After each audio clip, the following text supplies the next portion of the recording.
Es un honor ser su anfitriona a este encuentro y este espacio de conexión, de colaboración, de reflexión y sobre todo de diálogo. Un espacio en el que compartiremos ideas, donde escucharemos también muchas experiencias y donde seguramente nos llevaremos mucho para poder aplicar dentro de nuestras instituciones educativas. De verdad quiero compartirles que me encanta estar aquí porque al igual que ustedes soy madre, soy maestra, también dueña y directora de colegio y sé y conozco todos los obstáculos o todos los retos a los que nos estamos enfrentando en este momento de manera particular. Por ello, de verdad les quiero decir gracias. Gracias por acompañarnos, por regalarnos y regalarse este tiempo para que juntos podamos descubrir cuál es este rumbo que ha tomado el aprendizaje en estos últimos años, hacia dónde va y qué es lo que todos podemos hacer para verdaderamente proveer a nuestros alumnos con todas esas herramientas que necesitan para convertirse en esa gran generación y que los podamos formar como esos ciudadanos globales competentes, comprometidos, con responsabilidad social, pero sobre todo muy exitosos y muy plenos. Y bueno, hoy la verdad es que ustedes y nosotros estamos haciendo historia. En este ciclo escolar, nos guste o no nos guste, estamos reeditando la manera de enseñar y la manera de aprender, la manera de relacionarnos, la manera de convivir dentro de los espacios escolares. No hay reglas, no hay cursos, no hay teoría prescrita para este modelo de alternancia o para el modelo híbrido que nos ha tocado enfrentar. Pero lo que sí hay es mucha pasión y la visión de personas que hace mucho tiempo se anticiparon y tuvieron la capacidad de imaginar cómo es que esto se podía ver o cómo es que podía suceder. Uno de ellos, y alguien a quien hoy conmemoramos, porque hace 10 años su corazón dejó de latir, pero su visión y su legado siguen y seguirán con nosotros por muchas décadas más, Steve Jobs. Él murió un 5 de octubre precisamente y hasta el último día trabajó porque las niñas y los niños de este mundo tuviesen la oportunidad de aprender de una manera distinta.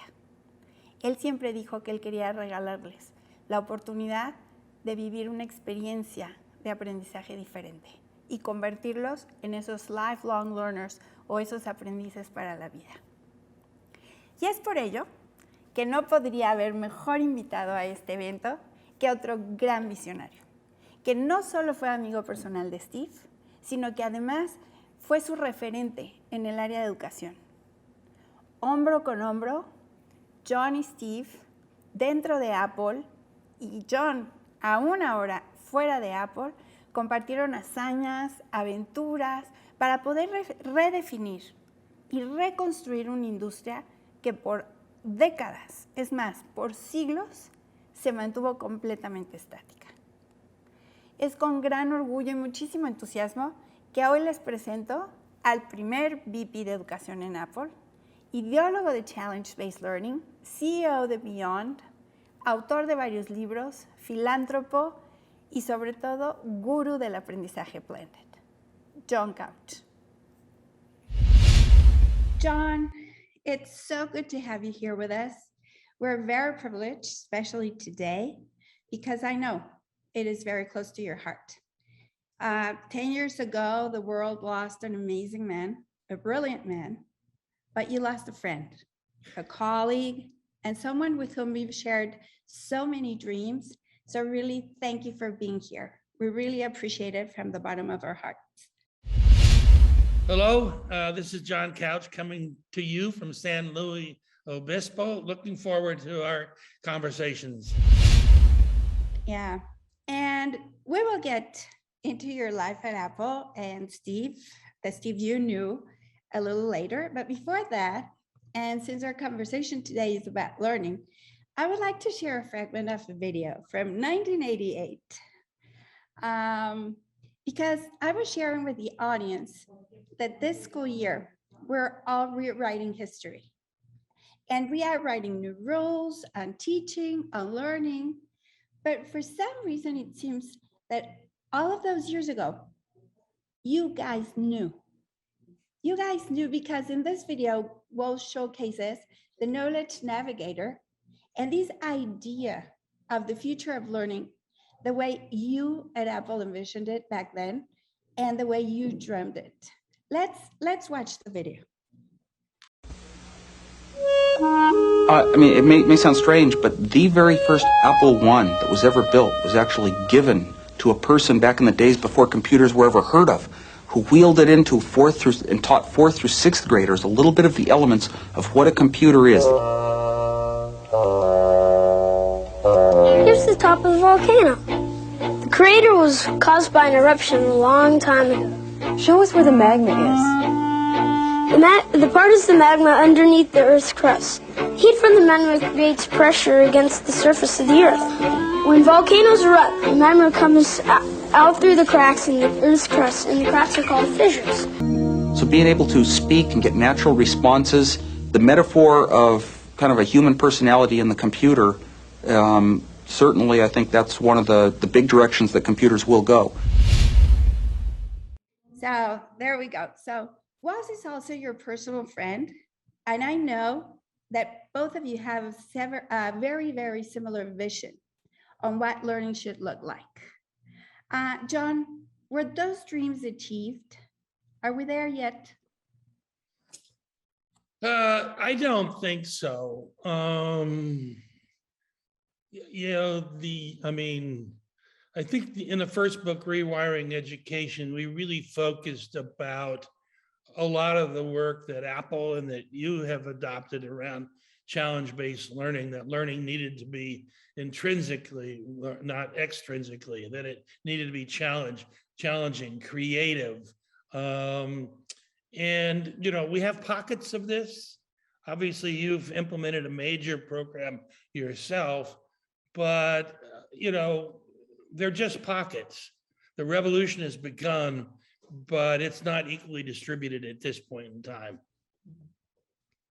No, I totally agree. I totally agree. But how would you describe learning today? Or what has failed? What are the things that you would say should change in order to really have that dream come true? Well, unfortunately, our public school system still sort of resides in that 1912 white paper, where they saw the goal of education being the preparation of students, preparation of individuals on the assembly line. So everybody needed to be the same, and they actually referred to, their parents' way of doing things, as a failure. Well, a lot has changed in 130 years, and yet education is probably, the one institution that has changed the least. People have said, a doctor wouldn't recognize his practice today, but a teacher from 1920s would be able to walk into a classroom and feel right at home. Yeah, absolutely. And I think that one of the factors that I've heard you say this many, many times, is that we haven't been able to really embrace technology as a dynamizer of learning, or or to potentiate learning, to make it even better. But most of the times, unfortunately, we see it as a burden or something that we have to use, but it's a distractor instead of a catalyzer. It's something that gets in the way. It's one more thing to learn. But Steve, in his original vision for Apple, and I think the key to Apple's success today is that Steve was able to articulate the why of Apple, not just the what.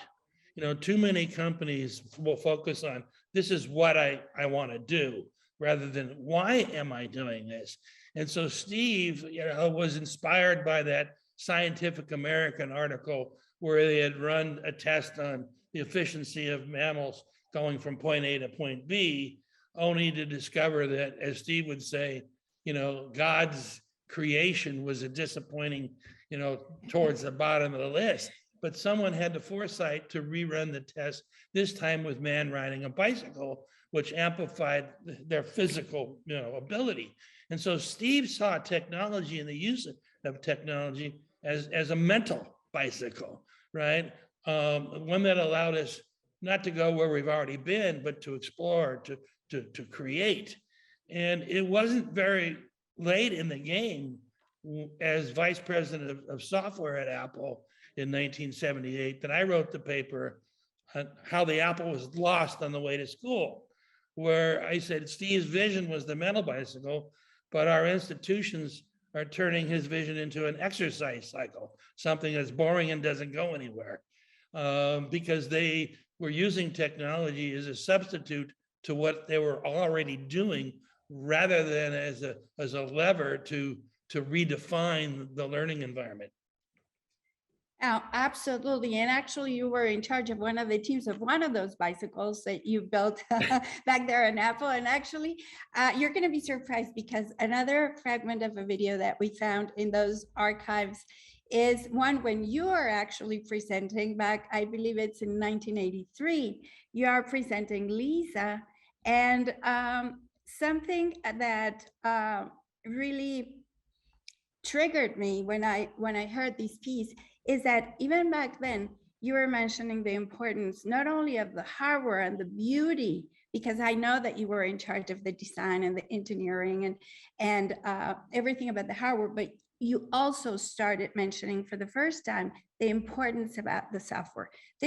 Let's just listen and take a look at this video. Given the acronym, and it really represents, I think, the technology of the product in terms of local. It's a personal computer. It belongs on your desk. You don't go down the hall to use it. Integrated, the concept of the integration of moving data from one document to another, and then the software architecture, because this product, the market that is opening because of this product is opening because of the software technology.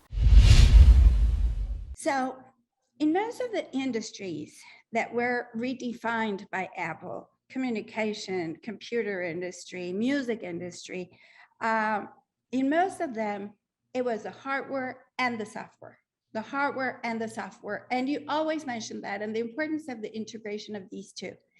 But then with the iPad, something happened. Unfortunately, Steve passed, but also what's missing? What happened with that software component, or what haven't we been able to get as educators or as learning guardians of what needs to happen?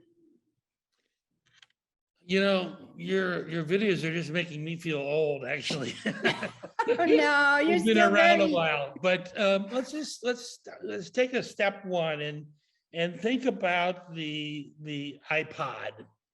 What made the iPod successful really was the ecosystem that the iTunes store provided. And if you think about the iPhone, what made the iPhone successful was really the app store that provided this total environment. And the goal around the iPad was really to follow that model. And originally, the iTunes U was our first attempt to sort of build this database, if you will, of content. But it lacked content in context, and I think that what's missing and what you've provided at Notion is really the equivalent ecosystem that the iPad had and that the iPod had. And those of us that have been using this software, see the integration of the two and the tightness of the two, but also the shift from memorization to solving real problems, to solving real challenges. And it's been difficult, I think, for the public schools to vision this, and Ralph Waldo Emerson once said that people, people can only see what they perceive, right? And And I think that was one of Steve's, brilliant gifts, was he had this ability to sort of see how technology would impact our lives, would improve our lives, and when to introduce a product and when to hold back on a product. So, I'm hoping that more people get the chance to experience the iPad integrated with the Notion software, because I think that comes as close to anything in our dreams. Thank you. It's really, I mean, especially coming from you now, I feel really touched because that's what we've been really working for. Back 10, 11 years ago, when I heard you in Singapore, and you inspired us, and you've been really enlightening our path. And we have worked really hard to create this integration and to create these TPAC that you always mention, and in order to provide all of the elements that a school really needs. And let me tell you that, or share with you that it's not just public schools. Private schools have the same problem, and I think it's globally, it's around the world, because it's very hard to change from patterns that we've been doing for the past 100 years, and we've been teaching in a very similar way. And all of a sudden, here comes this amazing guy, this guru of blended learning, as I call you, and tells you that we need to redefine the way we do things. We need to just to change it. And sometimes change is hard to embrace, but I truly believe that through your books and through your talks and your guide, it's been much easier. And it's something that you made a promise. You made a promise with this book. And I know you did, because it's also, I don't want to be a spoiler for the ones who haven't read Your Life at Apple, but I know that in one of the later chapters, you mentioned that you promised to convey a message for all of the learning guardians, for schools, for educators, for parents, and for everybody who's around the students, that changes need to be made, and the way to do them, and the steps on how that can be done. So I really, on behalf of all the students, I want to personally thank you. And when we started the conversation, John, I told you that we were coming back to Steve. The Steve you knew. And I was very honored to be one of the first readers of your book, My Life at Apple. And let me tell you that I just couldn't put the book down. I read it in 2 days, because both of the books are beautifully written, but the intimacy of your stories, the details of passion, the decisions that you had to make, but above all, the friendship that you had with Steve. Steve loved you, and you both shared so much. You share the dreams, you share the vision. Tell us about it. Wow. Well, it's really interesting, because when Steve first was recruiting me, he said, John, everything that I have, everything that I own is through someone else's accomplishments. The food that I eat, the clothes that I wear, the car that I drive, I want to give something back.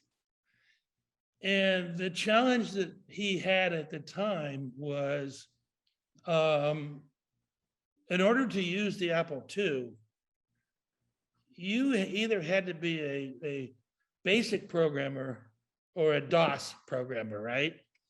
And there were no app stores. We weren't, and so he challenged me, being one of the first 50 computer scientists, come out of college.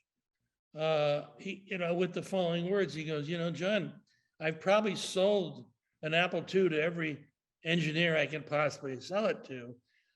I need you to design a new computer. I need you to design a computer that allows the knowledge worker, the normal worker, and whether it's at home, to be able to use the computer. And I think my first reaction was sort of like, great, where's the book?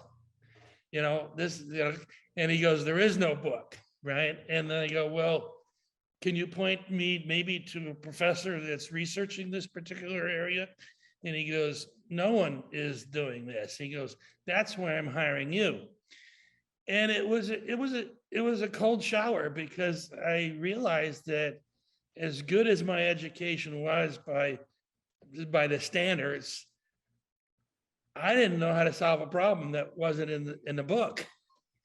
And it was a little bit daunting at the time. And so, you know, we had to throw away the whole past of how an individual used a computer and redefine a whole new environment, a whole new ecosystem that will allow my dad to use a computer. And if you think about all the products that we've talked about, whether it's the iPod or the iPad or the iPhone, that ecosystem had to be created.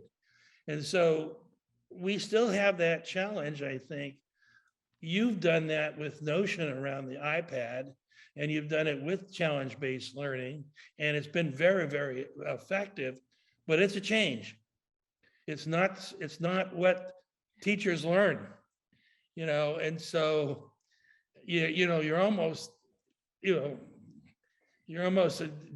easier to just take anybody off the street and train them newly, right, in this environment, than to try to untrain years and years and years of doing things the same way, and expecting new outcomes. It's insanity, as we say.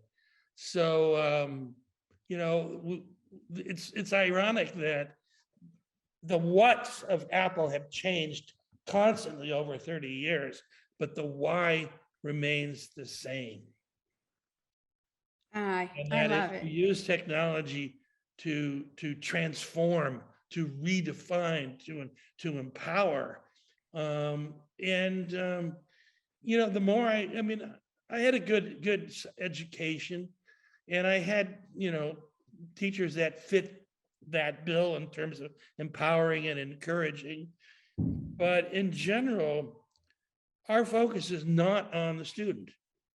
The university has turned into a research factory, right? The schools have focused more on the infrastructure, to maintain the administrative portions of the school. And somehow, I believe, the student has gotten lost. And we as parents are just as much to blame, because, I got to have that textbook. I got to have the textbook. I got to have the answers to the odd problems in the back. And this is the way I study for my finals. And it was good enough for me. And therefore, it's good enough for you. But I had 17 grandkids, and every one of them are uniquely different. And a lot of them are artistic, because a lot of the information that they absorb today is interactive, it's visual. And I believe more and more of, certainly my grandkids have become visual learners rather than semantic learners. And if you're a semantic learner and you have a good memory, you're going to breeze through school, but you're going to find yourself, I found myself on that first job at Apple, being challenged to do something that's never been done. Exactly. And you're going to go, whoa, yeah. that wasn't in the book. It was not in the book, no? And something that we've talked a lot about, and I love when I hear you say it, but it's personalization. Because all of your grandchildren are unique. Every single learner, every single student is unique. If we don't embrace technology, and if we don't use it efficiently in pro of personalized learning, then it is very hard to step away from standardization. And it's something that that we've talked a lot about. Yeah, it comes from the efficiency theory back in the the turn of the century. But the example that's in Rewiring Education about the 5th grade teacher, who looks at the test scores and sees that one kid is reading at the 8th grade level, one student reading at the 1st grade level, and that there's 5 different reading levels, and then multiple math levels. Unfortunately, no one greater than 4th grade in math. And if you take a look at the time that it would take for her to find the appropriate challenge for those different groups of students, it's more than 40 hours a week. Well, Steve used to give me a challenge. I remember the first one was, I want every application in the world running on the Apple II by Christmas, and I'd say, Steve, I believe in miracles, but only God can schedule them. And the last time I looked, you're not God, okay? Let's be practical about this.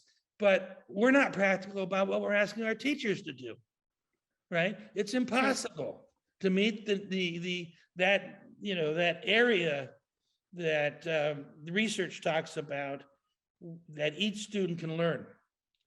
And then, of course, a lot of the research we have yet to implement in the classroom. Collaboration, which is how we learn, was called cheating when I was in school, right? Every project I ever had was a single project. I never got the opportunity to learn from my fellow students who may have been more artistic, more creative. But when you put that team together, then you get, what happened in Texas, where the young girl who was given the job to do the illustrations for the anatomy book for the 1st grade and was not considered one of the better students. And yet today she's a illustrator, a medical illustrator, because she found in that project her gift, her passion. And to me, that's the most important role of a teacher, is to help the student find that gift, because they're all gifted uniquely. And to have that gift, be explored through passion, because that's when the learning takes place. That's the intrinsic learning that we talk about in rewiring. Now, the opposite of that is, you walk in the classroom, which I've done in a Catholic school, here's 7 pages of long division arithmetic. It's due tomorrow. Yeah. Well, maybe the first 2 pages you don't miss any, but boy, you get to the 5th and 6th page, you could care less, just get the job done, turn it in and move on.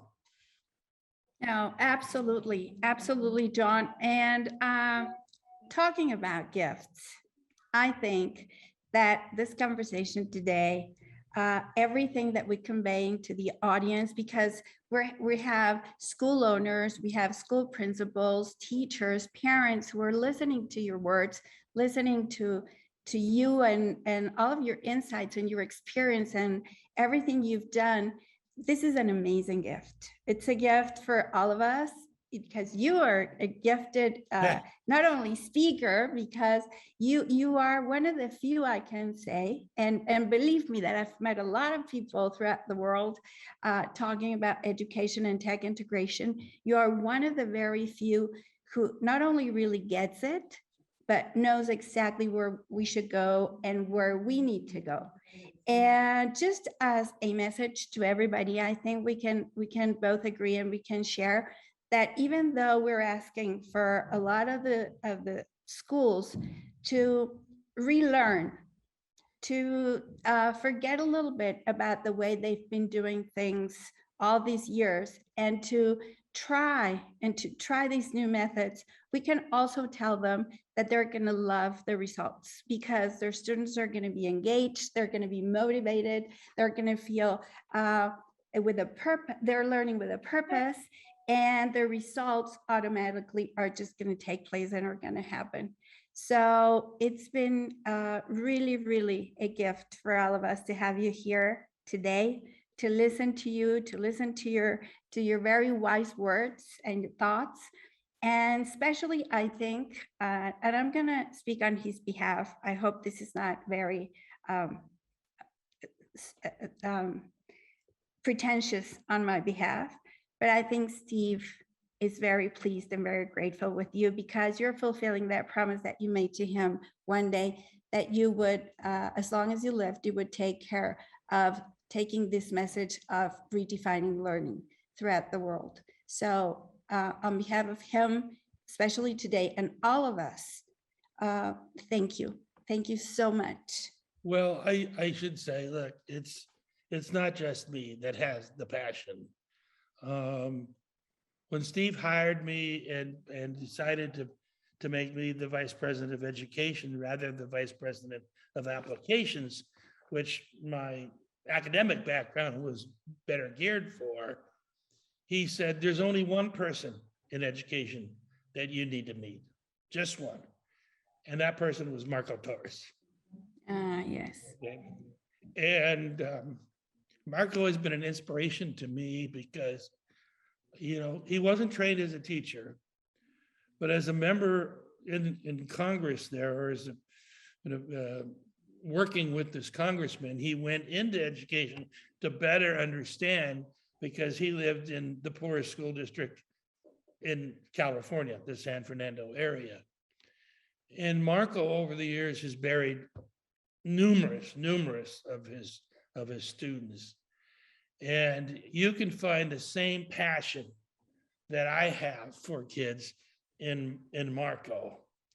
And someone who really understood and shared the vision that Steve had for what Steve would call his children. You know, Steve had a real passion for 12th grade and below. He kind of gave up on the college kids, you know.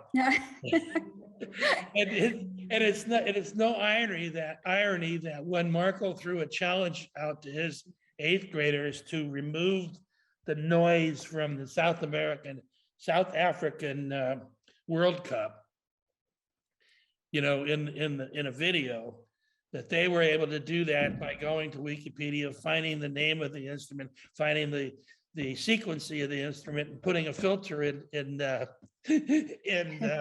music app and removing it. But in the 2 colleges where he presented, 2 engineering schools where he presented the same problem, they were not able to solve it. See, because they think within these boxes, within these lines, within the textbooks, you know, what do I need to do to get an A? I need to memorize all of this.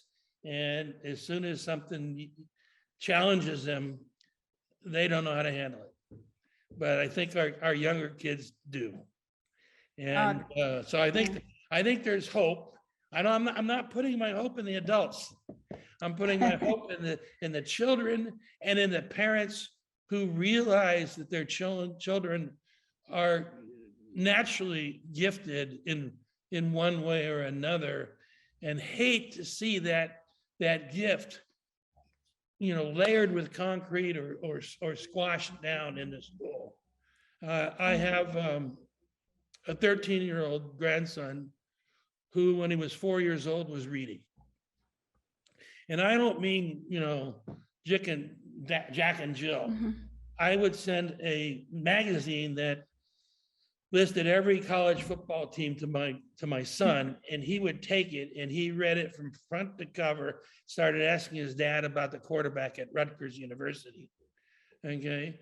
For his 6th birthday, he was at my house and I gave him a Lego kit that said 16-year-olds and above, and he built it in a day.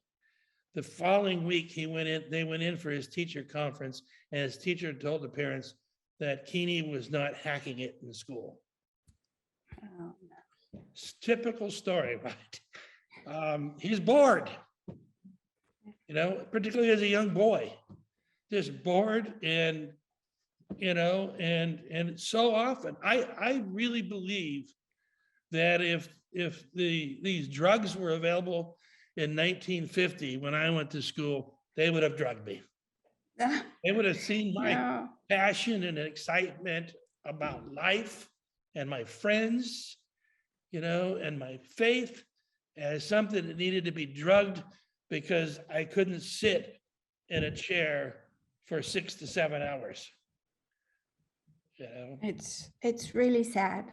It's really sad, but the hope here, and trying to see the positive side of it all, is that we have an amazing audience listening to you today.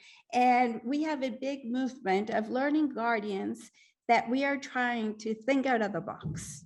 We are trying to make the difference, and above all, we are trying to place the student in the center of the equation, Amen. where they should have been from the very beginning, at the very core of everything that we're doing. So hopefully, with your guide and with your wisdom and with our effort and our shared passion, we can all together really upbring the best generation that has ever been known to mankind, a generation that is able to collaborate, to create, to be innovative, to understand where their talent lies, where their passion lies, and to start to live with purpose as a community that has social responsibility, that loves each other, that cares for the planet, that cares for the environment, but above all, that is plentiful and happy. So I believe that we still have time to do that, I think John. so, and that's why I wrote Rewiring Education for the parents. The follow-on book, System Failure, will sort of say, okay, now that the kimono kind of got opened up in the public education through the pandemic, and the parents have seen what the kids are required to do, how can they be the change? How can they be part of the process that changes this? And I think, even by voting, by walking away from the school, which many families are starting to do, which takes the money away from the school, and there, that's QED. Everything. My wife used to tell me, it's all about the green stuff. I don't know what, Mexican money may not be green, but follow the money, and you'll understand where we are and why we are to there today. Exactly. No, especially now that there's been this type of glasnost, where the barriers have been broken and parents have been able to reach the schools and the teachers because they've been present in remote learning. So I think our key message today is mainly think out of the box. Try things in a different way if you want different results, but above all, think of the students, think of your learners. They can't get bored. They need to have a purpose, and Be the change. Be the change and follow the guides that are given to you. So thank you so much, John. Thank you very much as always. I love talking to you. We love having you here, and stay safe. And it's been a real honor, especially today. It has been a privilege to work with you and to see the success that you've had in your school, but more importantly, the success that you've had with the students. Thank you so much, Don. We love you. Thank you very much. Love you too.